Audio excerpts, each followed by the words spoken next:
La Navidad. Este es el tema de esta presentación. Como bien sabéis, no trato de desagradar ni de agradar a nadie. Los que aprendemos y enseñamos el Evangelio de Jesucristo simplemente exponemos lo que entendemos que enseñan las Escrituras. Son millones de personas que se consideran cristianas y celebran la Navidad como algo que viene de Dios y de nuestro Señor Jesucristo. No obstante, debo decirle que esto no es así. Usted, si es un cristiano que busca la verdad, que es sincero, que ama a Dios y a Jesucristo y celebra la Navidad, quizás lo que va a escuchar lo entristezca por tener que admitir y reconocer que hasta el día de hoy lo que le han enseñado respecto al significado de la Navidad no es correcto. La celebración de la Navidad no puede explicarse con la Biblia, no tiene argumento bíblico porque tiene un origen pagano. Además, la Navidad ya se celebraba siglos antes de que naciera Jesucristo, con un nombre diferente, en unas culturas diferentes y en un contexto religioso que nada tiene que ver con el Dios verdadero. Por lo tanto, si no pertenecía al Dios verdadero, como es evidente, formaba parte de la adoración a Satanás el diablo. Jesucristo nunca nos pidió que celebráramos su cumpleaños como se supone que es la Navidad. Quizás alguien diga que la Navidad es una forma de recordar a Jesucristo y por eso justifican el celebrar la Navidad. Pero debemos de saber que a Dios no le gusta este tipo de justificaciones. Hubo un rey en Israel que desobedeció a Dios pensando por sí mismo que era bueno lo que hizo y justificó ante Dios ese hecho. Ese rey fue Saúl. En respuesta, Dios le dijo a Saúl en 1 Samuel, capítulo 15 y versículo del 22 al 23. ¿Se deleita tanto Dios en ofrendas quemadas y sacrificios como en que se obedezca su voz? Mira, el obedecer es mejor que un sacrificio, puesto que tú has rechazado la palabra de Dios, Él en conformidad te rechaza. Por lo tanto, para que no nos pase lo que le pasó a Saúl y seamos rechazados por Dios, el cristiano no tiene que recurrir a celebraciones paganas para recordar a Jesucristo y tratar de justificar que lo hacemos por Él. Porque Jesucristo ya se encargó de este asunto. Jesús pidió a sus discípulos expresamente que se le recordara y se le trajera al recuerdo cuantas veces quisiéramos, mediante el conmemorar su muerte. Porque sabemos que el sacrificio de Jesús, el que Él muriera por nosotros, implicó el entregar su cuerpo y derramar su sangre por todos los creyentes. Y esto lo hizo cuando lo estableció en lo que hoy conocemos como la Cena del Señor. Jesucristo, en el Evangelio de Lucas capítulo 22 y versículo 19, expresó lo que dice a continuación. También tomó un pan, dio gracias, lo partió y se le dio a ellos diciendo: esto significa mi cuerpo que ha de ser dado a favor de ustedes. Sigan haciendo esto en memoria de mí. También la copa de la misma manera, después que hubieron cenado, diciendo él: esta copa significa el nuevo pacto en virtud de mi sangre que ha de ser derramada a favor de ustedes. Y el apóstol Pablo nos recordó en primera carta a los Corintios capítulo 11 y versículos del 15 al 26 que siguiéramos haciendo esto, conmemorando la muerte de Jesucristo, mediante el celebrar la Cena del Señor, participando del pan y del vino. Porque dijo el apóstol Pablo: cuantas veces coman este pan y beban esta copa, siguen proclamando la muerte del Señor hasta que Él llegue. Así que, apreciados hermanos, no necesitamos la Navidad para recordar a Jesucristo. Y como dice primera carta a los Corintios capítulo 4 y versículo 6, no vayamos más allá de las cosas que están escritas. Por lo que toda otra celebración religiosa es ajena al Evangelio de Jesucristo. Y por cuestiones como estas, el apóstol Pablo en Colosenses capítulo 2 y versículo 8 dijo: «Cuidado, quizás haya alguien que se los lleve como presa suya mediante la filosofía y el vano engaño según la tradición de los hombres, según las cosas elementales del mundo y no según Cristo». Si el apóstol Pablo viniera a nuestro tiempo y viera personas que se consideran cristianos celebrar la Navidad, de seguro les diría lo que escribió en Gálatas capítulo 1 y versículos del 1 al 15. Dijo: «Me maravillo de que, abandonando al que os llamó por la gracia de Cristo, os paséis tan pronto a otro evangelio. No que haya otro evangelio, sino que hay algunos que quieren deformar el evangelio de Cristo. Pero aun cuando nosotros mismos o un ángel del cielo os anunciara un evangelio distinto del que os hemos anunciado, sea maldito». Y siguió diciendo el apóstol Pablo: ¿busco yo el favor de los hombres o el de Dios? ¿O es que intento agradar a los hombres? Si todavía tratara de agradar a los hombres, ya no sería siervo de Cristo. Porque os hago saber, hermanos, que el evangelio anunciado por mí no es de orden humano, pues yo no lo recibí ni aprendí de hombre alguno, sino por revelación de Jesucristo. ¿Por qué Pablo diría estas palabras? Sencillamente porque la Navidad no solo no forma parte del evangelio de Jesucristo, sino que además es un acto de celebración que va dirigido a mitologías y divinidades ancestrales de origen satánico. Por lo tanto, es un acto de idolatría. El origen de la Navidad pertenece a culturas anteriores a Jesucristo, es decir, al cristianismo, en las que estaba implicado dioses paganos como objeto de culto, y esto ocurrió con los celtas 700 años antes de Jesucristo. O en la Roma del Imperio Romano, que celebraban las Saturnales en torno al 15 de diciembre, en honor a Saturno, dios de las cosechas, y el 25 de diciembre, que celebraban la fiesta del Sol Invictus. En Grecia se festejaba la Aola, un auténtico homenaje a Ceres, la diosa del campo y la fertilidad.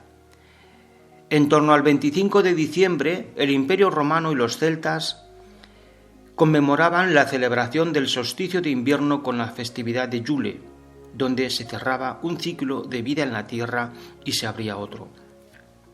Las fiestas de Yule de los celtas eran festividades que se observaban por los pueblos germánicos. Los académicos han relacionado estas celebraciones de Yule con la cacería salvaje, el dios Odín y el evento pagano de Modranit, anglosajón, que se celebraban cada solsticio de invierno, siendo una celebración de los pueblos nórdicos, siempre relacionado con la mitología germana y el paganismo nórdico y sus dioses. Todas estas celebraciones corresponden con lo que hoy día es la Navidad.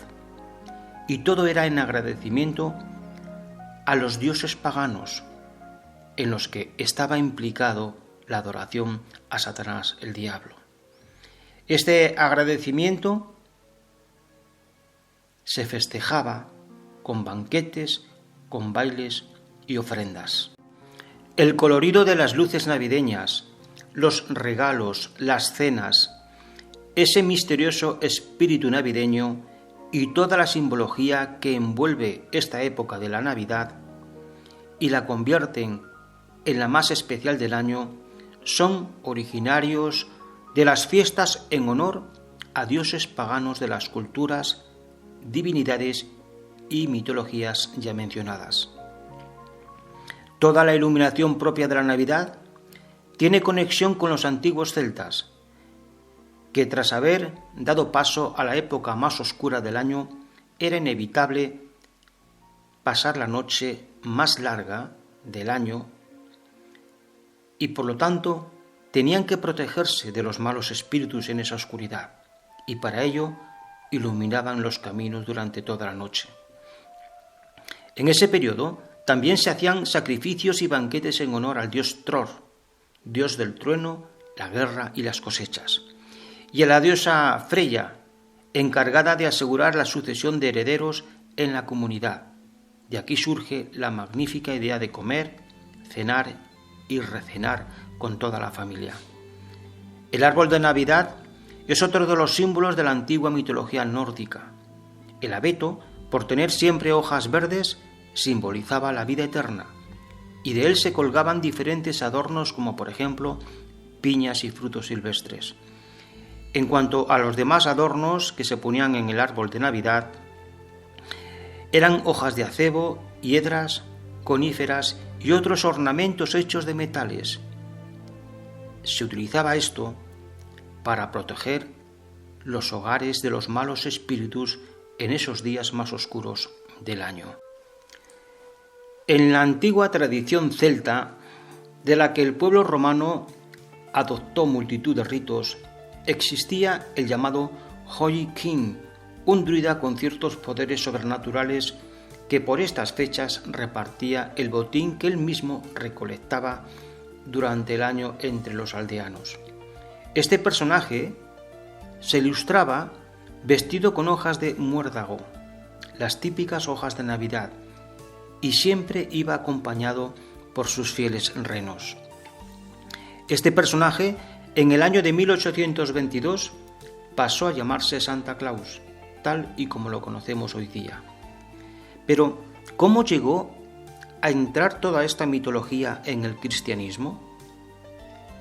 Una vez que la Iglesia Católica Romana llegó a formar parte de la religión oficial del Imperio Romano entre los siglos III y IV, los altos mandos de la Iglesia Católica Romana decidieron dar un giro de tuerca a todas estas tradiciones y creencias paganas, con el fin de unificar e impedir que el Imperio Romano se dividiera por causa de las divisiones religiosas. El emperador romano, en conformidad con la Iglesia de Roma, procedió a proclamar la Navidad como el periodo del nacimiento de Jesucristo, absorbiendo en dicha celebración todo el conglomerado de festividades paganas y mitologías repartidas por todo el imperio. De esta manera, la Iglesia Católica de Roma, bajo los emperadores romanos, con el fin de unificar el imperio, absorbió todas las tradiciones paganas y mitologías y las modificó a su antojo.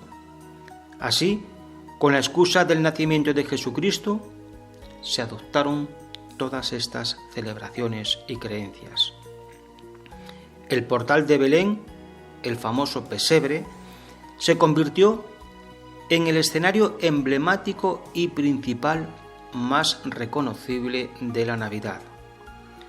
Lo que menciona el Evangelio de Mateo, capítulo 2 y versículo del 1 al 16, respecto a los astrólogos mandados por Herodes para indicar la ubicación de Jesucristo e ir Herodes a asesinarlo, este pasaje se desvirtuó y estos astrólogos se convirtieron en los Reyes Magos de Oriente. De la misma manera, el druida de la mitología celta y anglosajona fue transformado en Santa Claus. Y los banquetes propios de la Navidad, en ellos se centraron o simbolizaron el sacrificio del Cordero, símbolo de la expiación de los pecados. Por todos estos hechos y acontecimientos, bien pudieran aplicarse las palabras del apóstol Pablo en segunda carta a los Corintios, capítulo 11, versículo 14, a la Navidad, cuando dijo que Satanás mismo sigue transformándose en ángel de luz. Asimismo, como dice Primera de Juan, capítulo 5 y versículo 19, por lo que vemos en todas partes de la tierra respecto a la celebración de la Navidad, podemos decir que el mundo entero yace en el poder del inicuo. Pero nosotros, los verdaderos cristianos, los que nos consideramos discípulos de Jesucristo porque seguimos sus pasos y sus enseñanzas, como dice el versículo 20, nosotros sabemos que el Hijo de Dios ha venido y nos ha dado capacidad intelectual para que adquiramos el conocimiento verdadero. El apóstol Pablo en segunda carta a los Corintios, en el capítulo 6 y los versículos del 14 al 18, preguntó: ¿qué consorcio tiene la justicia y el desafuero? ¿O qué participación tiene la luz con la oscuridad? Además, ¿qué armonía hay entre Cristo y Belial? Y sabemos que el término Belial fue designado a un demonio al servicio de Satanás el diablo o a Satanás mismo. Y por lo que ya hemos analizado, lo que hoy se conoce con respecto a la Navidad tiene un origen en las religiones paganas en torno a demonios y a prácticas demoníacas.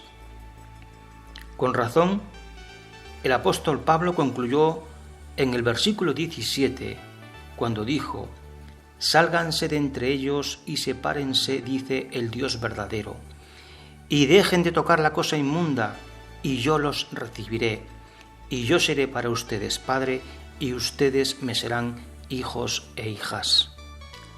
Como hemos visto, la Navidad no solo es una acción de idolatría a dioses y divinidades paganas, sino que es una mentira satánica que deforma el Evangelio de Jesucristo. Y como bien sabemos, los verdaderos discípulos de Jesucristo, la Navidad, como lo que realmente es una mentira y un acto de idolatría. Por lo que haríamos bien en tener presente las palabras de Apocalipsis capítulo 21 y versículo 8 que dice que los idólatras y todos los mentirosos no heredarán el reino de Dios. Por todas estas cosas, Dios nos dice en Apocalipsis capítulo 18 y versículo 4, como ya leímos en segunda carta a los Corintios 6:17, que salgamos de ella. Dios nos dice: sálganse de ella, pueblo mío, si no quieren participar con ella en sus pecados. Y tenemos que preguntarnos: ¿quién es ella de la que tenemos que salir? Sabemos que ella es una mujer que representa el falso cristianismo identificado en la Biblia como Babilonia la Grande, y también se la denomina la gran ramera y la madre de las rameras.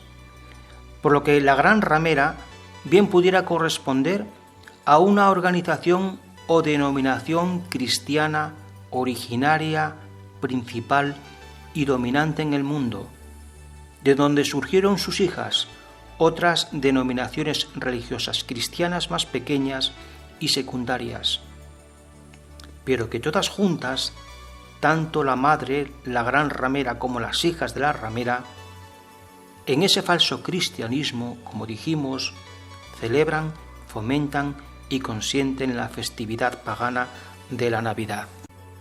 Como discípulos de Jesucristo que queremos observar su Evangelio, aunque no compartamos y no celebremos las Navidades, no vamos ni a condenar ni a repudiar a nuestros seres queridos que sí celebran la Navidad, y mucho menos nos aislaremos de ellos. Tenemos que respetarlos, aunque también seremos claros y explícitos en nuestra exposición respecto a nuestras creencias. Romanos en el capítulo 12, versículos del 18 al 20, nos dice a los creyentes que en cuanto dependa de nosotros, seamos pacíficos con todos los hombres.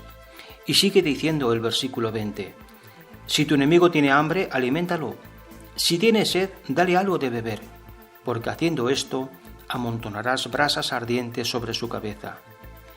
Y el amontonar brasas ardientes sobre la cabeza de nuestro enemigo implica que puede ser que algún día derritamos sus emociones y sentimientos, haciéndolos más receptivos al Evangelio de Jesucristo.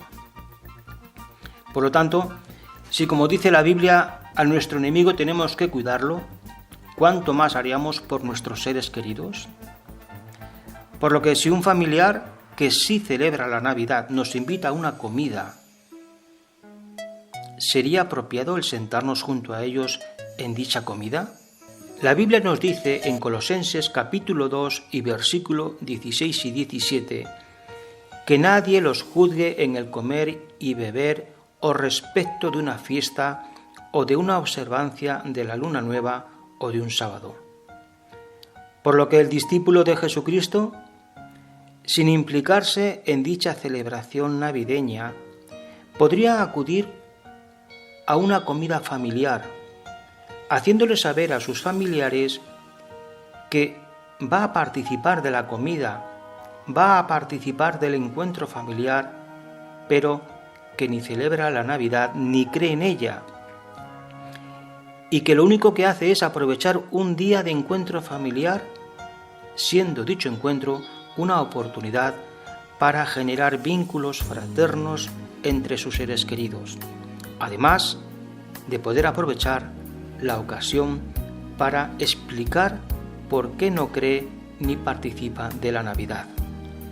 No obstante, el cristiano también debe tener presente el principio que se registra en primera carta a los Corintios capítulo 8 y versículos del 8 al 13, que dice lo siguiente: el alimento no nos recomienda Dios. Si no comemos, no por eso somos menos, y si comemos, no nos es de ningún mérito. Pero sigan vigilando que esta autoridad suya no llegue a ser de algún modo tropiezo para los que son débiles. Porque si alguien te viera a ti, el que tiene conocimiento, reclinado a una comida en un templo de ídolos, ¿no será edificada la conciencia de aquel que es débil hasta el grado de comer alimento ofrecidos a ídolos? Realmente, por tu conocimiento, el hombre que es débil se arruina. Tu hermano, por cuya causa Cristo murió. Pero cuando ustedes pecan así contra sus hermanos y hieren la conciencia de ellos, que son débiles, están pecando contra Cristo. Por lo tanto, si el alimento hace tropezar a mi hermano, no volveré a comer carne jamás para no hacerle tropezar a mi hermano. Esta cita de Corintios quiere decir que si el reunirnos con seres queridos en torno a una mesa en las fechas navideñas para una comida hace tropezar a nuestro hermano, sería más provechoso el no asistir a dicha comida.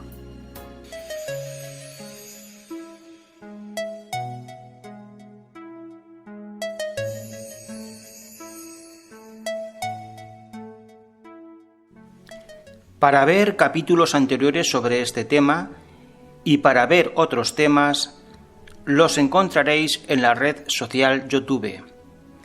Tenéis que teclear en vuestro navegador tal como está escrito y veis en pantalla. Otra realidad es posible, todo junto, espacio JSA.